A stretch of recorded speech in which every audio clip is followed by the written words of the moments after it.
I am Andrew Ryan, and I'm here to ask you a question. Who let the dogs out? Who? Who? Hello, everyone. My name is SeaNanners, and we are playing some Bioshock. This is Bioshock 2, and I don't think I've actually uploaded a match of Bioshock.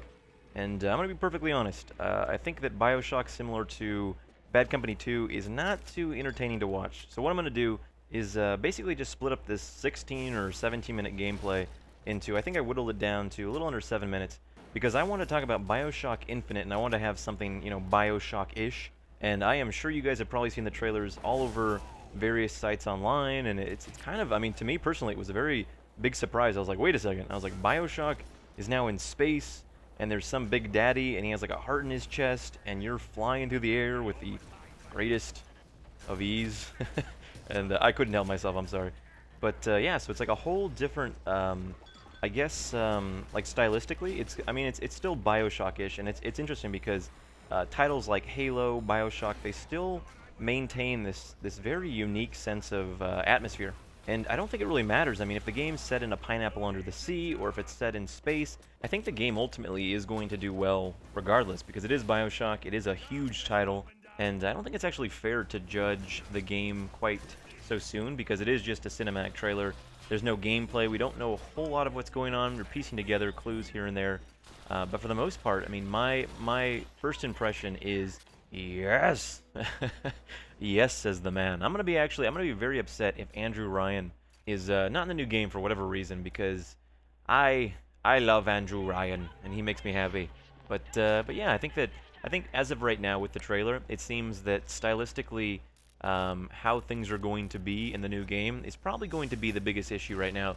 And I'm going to be honest, I like it. I like the whole aspect of it being Bioshock, but it's not set under the sea, and you're never going to fully eliminate the whole eerie awesomeness that is Bioshock. And I don't know if any of you guys have heard of this place in LA called the Edison, but basically it's a bar that is under this hotel, and for lack of a better word, it is Bioshock. Like, I walked downstairs, I was like, wait, what? Where am I? I was like, it was like a boiler room, and there was crazy lights, and there were old, like, 1920s movies playing on the wall, and it was just like, I don't know if any of you guys have been to California Adventure in California, but the Tower of Terror is kind of what it reminded me of. It was like half Tower of Terror, half Bioshock, but it was crazy being able to, like, I don't know if it sounds weird, and maybe I'm not the only one, but I would love to have a house that would look like the Haunted Mansion or Bioshock. Like, I love like old wallpaper and candles and dimly lit rooms. I sound like such like an emo vampire kid right now. It's like, you don't understand my feelings, Mom. She's she's not my mom, Todd. All you Terminator 2 fans out there. But yeah, there's just something about like that world. I mean, maybe the reason Bioshock to me is so compelling is because I guess apparently secretly I want to live in a haunted house. I am really weird. I'm probably coming off like such a weirdo right now. It's like, do you guys like ghosts? I love ghosts. And I know it's kind of bizarre, and I assure you I don't cut my wrists and I don't like write poetry or anything, but I mean, I'd be curious to know, do you guys sympathize with what I'm talking about? Do you find something compelling about like the whole Bioshock world slash like haunted mansion slash just like, I don't know. I mean, realistically, you can't live in a haunted mansion and like people would come over to your house and they'd be like, "Hey, let's go! My God, you're living in a ghost house." Like, I think most people probably would be a little bit confused. But I assure you, again, I'm not gonna live in a ghost house. It's just one of those things. It's just like, it sounds fun and it sounds cool. It's kind of like, I would relate it to having sex with Megan Fox. It sounds fun and it sounds great, but it's Megan Fox and it's a very bad idea. And I would not trust that vagina, and I know you're probably thinking to yourself right now, why the hell did you just compare a haunted house to Megan Fox's vagina? My brain works in mysterious ways, and I don't... half the time I'm like, did I just say that? Is that really what I wanted to say?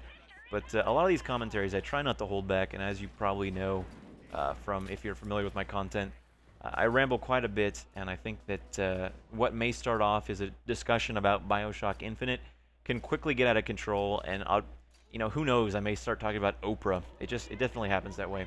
But the Bioshock Infinite trailer, I totally liked it. I totally felt like a sense of just like childlike wonder. I was like, what is this? I must play this. And I think that as far as single-player campaigns, Bioshock is the way to go. I've been playing a lot of Limbo lately. I don't know if you guys have seen that. It's like a DLC game. It's pretty pricey for the length of the game, but it definitely has an atmosphere that is not like anything else. And I think that these types of games, like Bioshock or Limbo, I tend to respond to them. Like I tend to be very captivated by the fact that they just kind of like suck you in. It's like Dead Space. And I don't know if you guys have checked out Dead Space. Dead Space 2 is coming out soon. I think there's actually a Dead Space on the Wii. I don't know why you played Dead Space on the Wii. I guess if you only have a Wii, you could. But yeah, man, that game is freaky. Like if you put on like I remember the first time I picked up the game, I put on headphones. Like I had my Astros and I just pumped up the volume. I turned off all the lights in my apartment. And I was like, let's do this thing. Like I was totally pumped to just be like scared. Like like I was like, please, please scare me. And Bioshock 2 doesn't have like that spookiness, of course. They've replaced like the undead and zombies with like big daddies and situations in which like when the little sister shows up, I'm like, oh my god. She's like, I'm in his house. And I'm like, I'm gonna die. Like when she screeches and it's just spooky as hell. I mean, this game definitely does have a lot of elements that are spooky.